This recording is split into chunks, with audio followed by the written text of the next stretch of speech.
Assalamualaikum warahmatullahi wabarakatuh. Saat ini saya sedang berada di Kelurahan Pajajaran dan video ini akan menjadi panduan cara memelihara dan menggunakan biodigester sampah. Yang pertama, sampah rumah tangga dari setiap rumah itu sudah dipilah, itu syaratnya ya. Jadi yang bisa masuk ke dalam tempat sampah untuk bahan biodigester ini adalah potongan sayur atau bumbu, sisa makanan, kemudian sisa kulit buah-buahan, kemudian sisa daging atau ikan. Yang diharapkan jangan masuk ke sini itu adalah biji dan tulang. Bijinya pun yang besar, yang seperti biji durian, biji alpukat seperti itu. Seperti halnya sekarang saya ambil contoh, inilah sisa potongan sayuran yang jadi sampah dan diharapkan ini memasukkan ke biodigesternya setiap hari dan ketika saat sampah masih segar. Jadi kita tidak terlalu jijik untuk melakukan pencampurannya. Berikutnya adalah kita campurkan air kira-kira sebanding dengan sampah yang sudah dipisahkan. Nah, saya masukkan kira-kira ini 5-10 liter air. Setelah itu kita tinggal memasukkan ke biodigester. Biodigester ini ada tempat input sampah organiknya.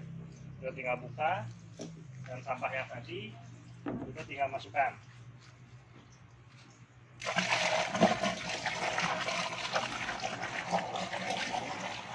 Nah, jangan ada sisa. Kemudian kita, kalaupun ada sisa, tinggal didorong pakai tongkat atau alat bantu lain dan tutup kembali. Ini tidak ada bau. Prosesnya di dalam biodigester ini akan terjadi pembusukan selama 40 hari.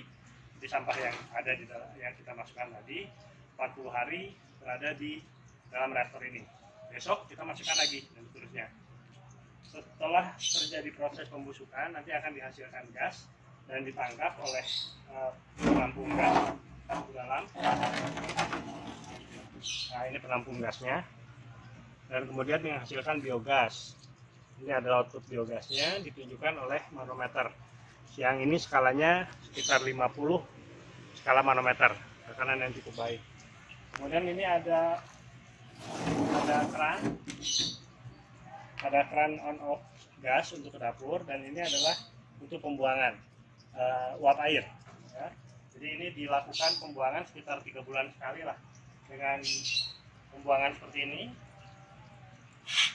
Begitu saja sampai airnya keluar kalau memang ada air. Gas dialirkan dan kita akan nanti lihat nyala kompor di dalam. Tapi selain gas yang dihasilkan, kita pun mendapatkan pupuk cair. Nah, pupuk cairnya ada di sini. Pupuk cairnya mengalir ke sini, kemudian kita ditampung di dalam ember, dan apabila kita mau menggunakan, kita tinggal buka.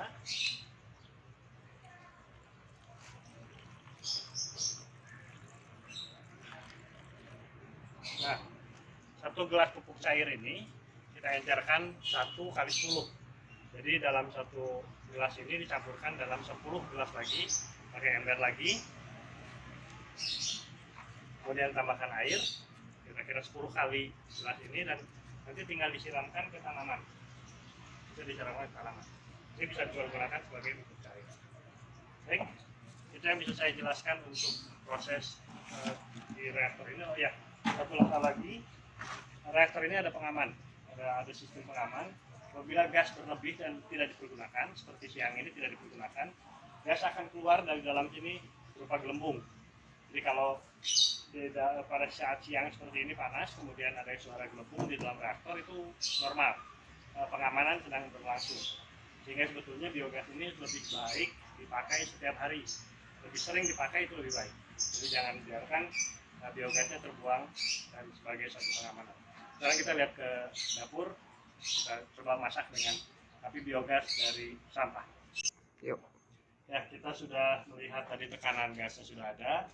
Ada gas kontrol lagi di dekat dapur, dekat kompor, tekanannya sama di 50.